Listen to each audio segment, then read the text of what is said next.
नमस्कार, मी अंकिता करदेकर आपल्या सर्वांचे पुन्हा एकदा कोकणातील अंकिता या यूट्यूब चॅनलमध्ये स्वागत करते। तर आज श्रीकृष्ण जन्माष्टमी आहे। सर्वांना श्रीकृष्ण जन्माष्टमीच्या हार्दिक शुभेच्छा। त्यासोबत आज 15 ऑगस्ट देखील आहे। सर्वांना भारतीय स्वातंत्र्य दिनाच्या हार्दिक शुभेच्छा। तर आज आपण जाणार आहोत संजय शेट्टी यांच्याकडे। तर आज आपण पाहणार आहोत कोकणातील जन्माष्टमी कशी साजरी होते।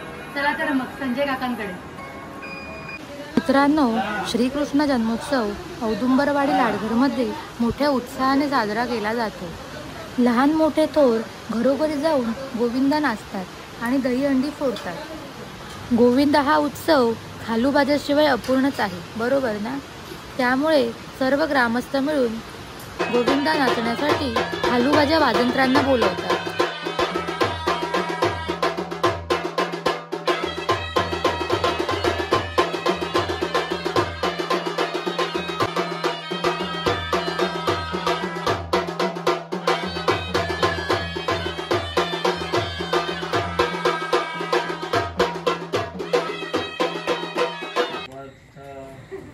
महाराष्ट्रामध्ये जन्माष्टमीला पोथी वाचण्याची परंपरा आहे, जी अनेक वर्षांपासून चालत आलेली आहे। जन्माष्टमी दिवशी कृष्णाची भक्ती करण्यासाठी आणि त्याच्या शिकवणीतून प्रेरणा घेण्यासाठी ही पोथी वाचतात। तर मंडळी, माझ्या माहेरी औदुंबरवाडी लाडघरमध्ये जन्मोत्सव कसा साजरा करतात हे मी तुम्हाला आज दाखवणार आहे। सर्वप्रथम सर्वांना श्रीकृष्ण जन्माष्टमीच्या हार्दिक शुभेच्छा। आज आपण संजय शेट्टी यांच्याकडे आलेलो आहोत। त्यांच्याकडे दरवर्षीच श्रीकृष्ण जन्माष्टमी साजरी होते। आज आपण त्यांच्याकडून थोडक्यात जाणून घेऊया। काका, आज श्रीकृष्ण जन्माष्टमी आहे, त्याबद्दल तुम्ही काय सांगाल? प्रथम आपल्याला 15 ऑगस्ट आणि श्रीकृष्णाष्टमी एकत्र आल्याबद्दल सगळ्यांना शुभेच्छा। आज आपल्या इथे जन्माष्टमी साजरी होते। किती वर्ष झाली हा उत्सव साजरा होतोय? हा उत्सव आम्ही जवळजवळ 100-150 वर्षापर्यंत चालू केलाय आणि ते आमचे पंजोबा, आजोबा, वडील आणि आता आम्ही चालवतोय। आम्ही त्याची परंपरा पुढे चालवतोय। पुढच्या पिढीला तुम्ही याबद्दल काय सांगाल? ते आपले सर्व येणारे धार्मिक सण प्रत्येक याच्यात साजरे व्हावेत आणि त्यांनी काहीतरी पुढील पिढीने त्याचं काहीतरी त्यांच्याकडून शिक्षण घ्यावं पुढे। वर्षा ऋतू श्रावण मास बुधाष्टमी कृष्ण पक्ष अवतरला कमल दलाक्ष रोहिणी नक्षत्र ते दिवशी श्रीकृष्णाचा जन्म भाद्रपद महिन्याच्या कृष्ण पक्षातील अष्टमीला रात्री 12 वाजता रोहिणी नक्षत्रात झाला होता। चतुर्भुजा ऋषिकेश निमातुरा ठोस पाय 8 वर्षांची मूर्ती संभाव्य पडली दिसती तेजे दत्ती तेथे लपते शशी सूर्य पदक कंबनीचा।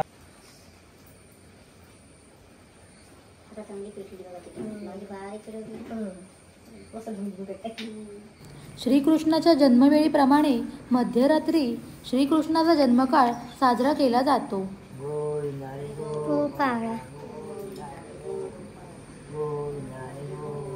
जन्मकाळ झाल्यानंतर श्रीकृष्णाच्या बालमूर्तीला ताम्हणात घेऊन दूध, दही, मध आणि पवित्र पाण्याने स्नान घालण्यात येते।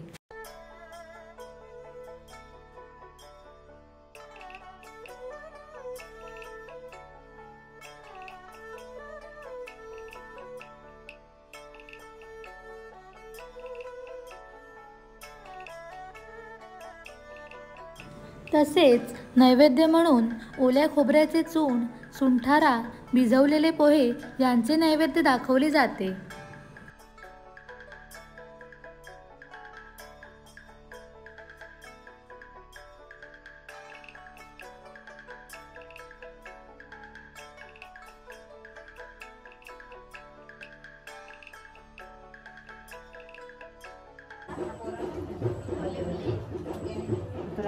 इकडे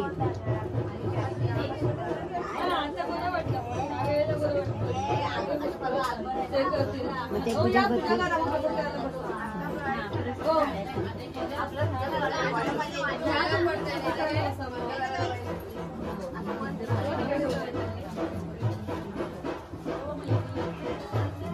मित्रांनो, श्रीकृष्ण जन्मोत्सव औदुंबरवाडी लाडघर भंडारवाडा मध्ये मोठ्या उत्साहाने साजरा केला जातो. जन्मकाळ झाल्यानंतर वाडीतील महिला पूजा करतात आणि उपवास सोडतात.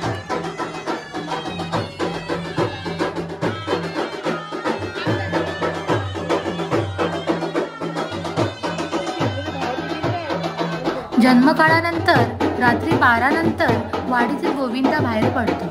घरोघरी वाडीत गोविंदा नाचला जातो. त्याचबरोबर जन्मकाळाची हंडी मध्यरात्री फोडली जाते.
प्रत्येक गावात, प्रत्येक वाडीत सणांची परंपरा वेगळी असते. आज मी आपल्याला औदुंबरवाडी लाडघर भंडारवाडा म्हणजे माझ्या माहेरी कृष्ण जन्माष्टमी कशी साजरी होते हे दाखवले आहे.